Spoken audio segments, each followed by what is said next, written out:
Okay, class, our next problem is number 837. And let's take a look at the diagram right here. So we see that we have two turbines and we have a closed feed water heater. So this is an example of the regenerative cycle. We're not doing reheat. So it's about the same level of complication as the last couple that we've done. So we're coming out of the boiler at 12 MPa and 560 degrees C, going through the first turbine or the first section of the turbine, and then we reach an extraction port at location 2. We're going to extract steam at 1 MPa and take it to a closed feed water heater. So in this feed water heater, the streams do not mix. It's just a heat exchanger. And that extraction fraction is going to be designated as Y. So Y would be the fraction of the main steam that's pulled out at location 2 and taken to the feed water heater to boost the feed water temperature before it goes into the boiler where the heat addition occurs. So this increases the average temperature during the heat addition, which increases our cycle efficiency. The steam not extracted continues through the turbine, and that's the 1 minus Y designation, and it expands from 2 to 3. So then 1 minus Y goes to the condenser, condenses. We are trapping back the Y portion into the condenser. So mass balance on the condenser will show that 1 minus Y plus Y is 1. And so we have the full feed water flow coming out of the condenser. And so we only need 1 pump. And the pump then pumps us back into the boiler and also pumps through the closed feed water heater. Okay. This problem is nice as well. They give you the enthalpies. Don't require you to they'll find them. I personally wouldn't be that nice, but they are. On your final exam, don't expect that kind of treatment. Okay, so here's what the TS diagram looks like. So let's see. Going into the first turbine, and this problem is isentropic. We're dropping straight down to the extraction port, and then part of the steam takes off at 2. And if we look at the diagram here, it just condenses at that same pressure. This 1 megapascal we assume is the pressure from the extraction all the way through the shell side of the heat exchanger and all the way down to the trap. So at 7, we're saturated liquid. We're assuming coming out of the closed feed water heater. Steam comes in, probably superheated, and then cools down, condenses, and it leaves a saturated liquid at 1 megapascal. Okay, so it comes in at 2, leaves at 7. Then we go through the second portion of the turbine and down to point 3, which is the entrance to the condenser. Point 3, out of the low pressure section of the turbine into the condenser. We're going to come out at 4, and we're going to, this condensate from the closed heater is going to be passed through a trap to 6 kPa, which is the condenser pressure, and it will enter over here at the condenser. So that's the 7. I'm sorry, that's the 7 to 8. So this is a line of constant enthalpy from 7 to 8. And then all of this mixes in the condenser and comes out at 4, which goes to the pump. And then we pump up to 6, or we pump up to 5, and then we heat to 6. Sorry. So that's what we're gaining in that feed water heater. We go into the boiler at 6 instead of 5, so we're picking up some degrees across it. Let me see. It doesn't show us temperature on this properties table. Okay, so let's read it now. So as indicated in the figure, power plant operates on a regenerative vapor power cycle with one closed feed water heater. Steam enters the first turbine stage at state 1 where the pressure is 12 MPa and the temperature is 560 degrees C, which will be superheated. The steam expands to state 2 where the pressure is 1 MPa and some of the steam is extracted and diverted to the closed feed water heater. Condensate exits the feed water heater at state 7 as saturated liquid at a pressure of 1 MPa and undergoes a throttling process through a trap to a pressure of 6 kPa to state 8 and then enters the condenser. Remaining steam expands through the second turbine stage to pressure of 6 kPa at state 3 and enters the condenser. Saturated liquid feed water exiting the condenser at state 4 is at a pressure of 6 kPa, enters the pump and it exits the pump at a pressure of 12 MPa.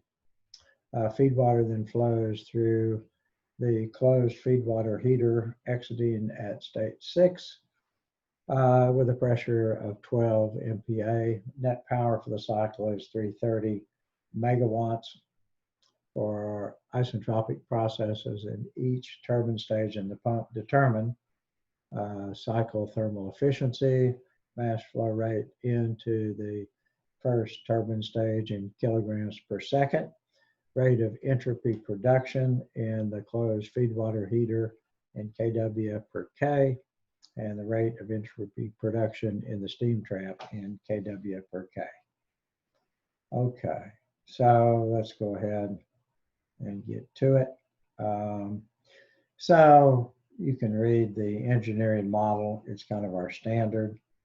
So we're going to start out, we're going to do an energy balance on the closed feed water heater.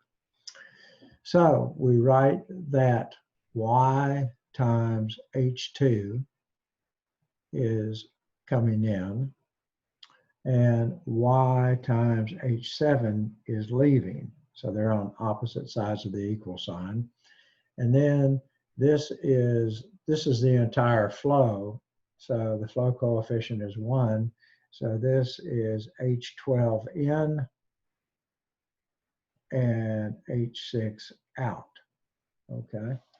So if you write all that down and factor out the Y's and solve for Y, you're going to get this expression, H6 minus H5 divided by H2 minus H7.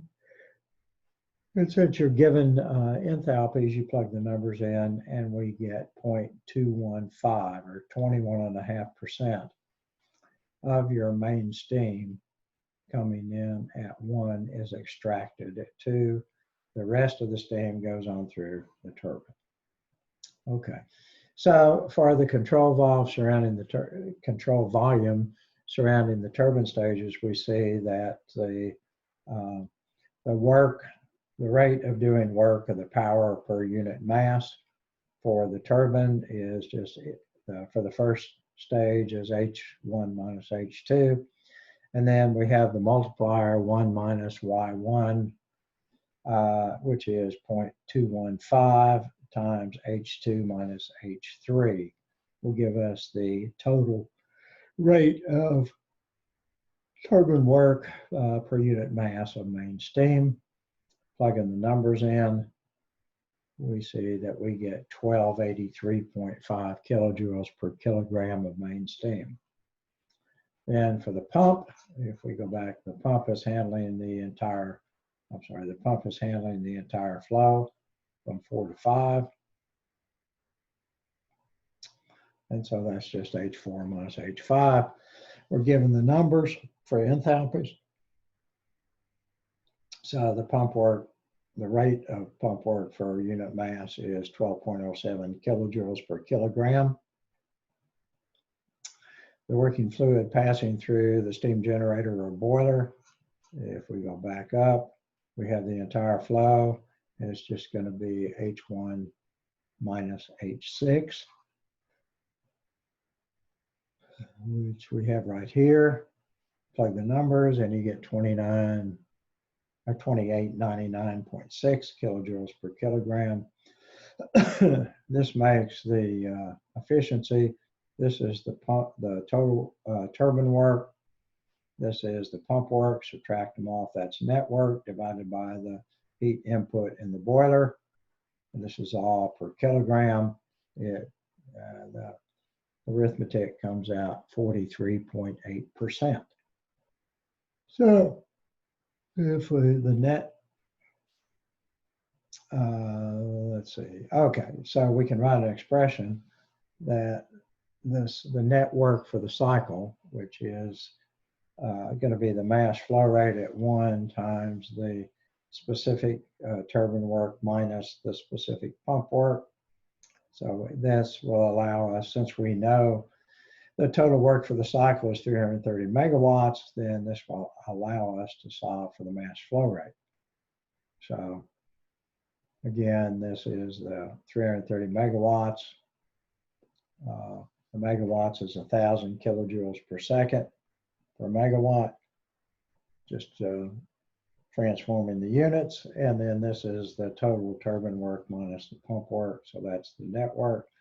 And so this gives us 259.6 kilograms per second. So when you work these things, and if you're asked to solve for a mass flow or something, you have to have some total number for the cycle. So in this case, it is this net output. See, that's the total for the cycle is 330 megawatts. So that's what we're using down here to calculate the mass flow rate. Okay. The rate, excuse me, oh goodness.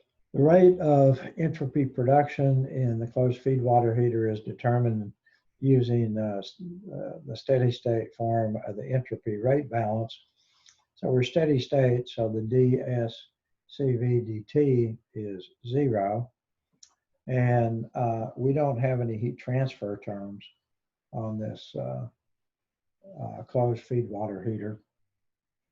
It's simply a heat exchanger, but we don't have any losses to the surroundings, so this heat transfer term drops out.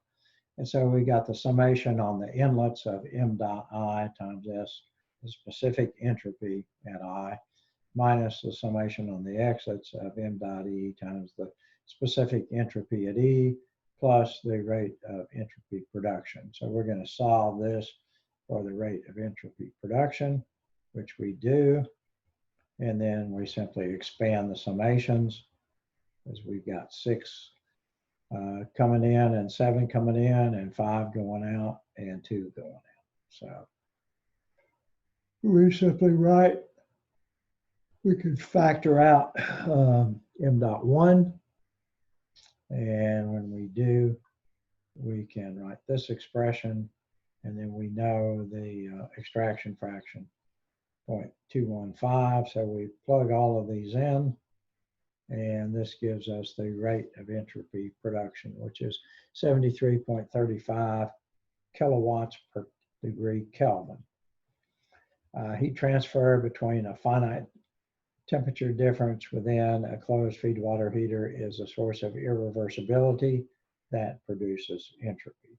And so that's the heat transfer internally between the streams going through the feed water heater. If we go back up, we can look at it. So you got the feed water going through here, and then you got the extraction steam coming in, condensing, and leaving as saturated liquid.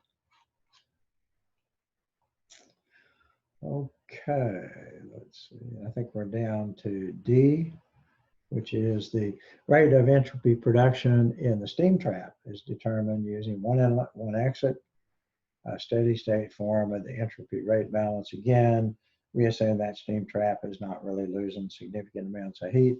So the heat transfer term from it is drops out. And so we have the same mass flow, so it's just the specific entropy in minus the specific entropy out, plus the rate of production has to equal 0. So we use this to solve for the rate of production for the across the steam trap. We solve for it here, and then we simply plug in the entropies at 8 and 7. And since we're going to use m.1, we have to use the extraction fraction because not all of the steam goes through. It's just the extraction portion that goes through the steam trap. All right. And so this is the full mass flow out of the main steam out of the boiler times the extraction fraction is what goes through the trap minus the entropy difference. And so we're producing about 20 kW per degree K. So again, it's an irreversibility. All right, that pretty well finishes that one.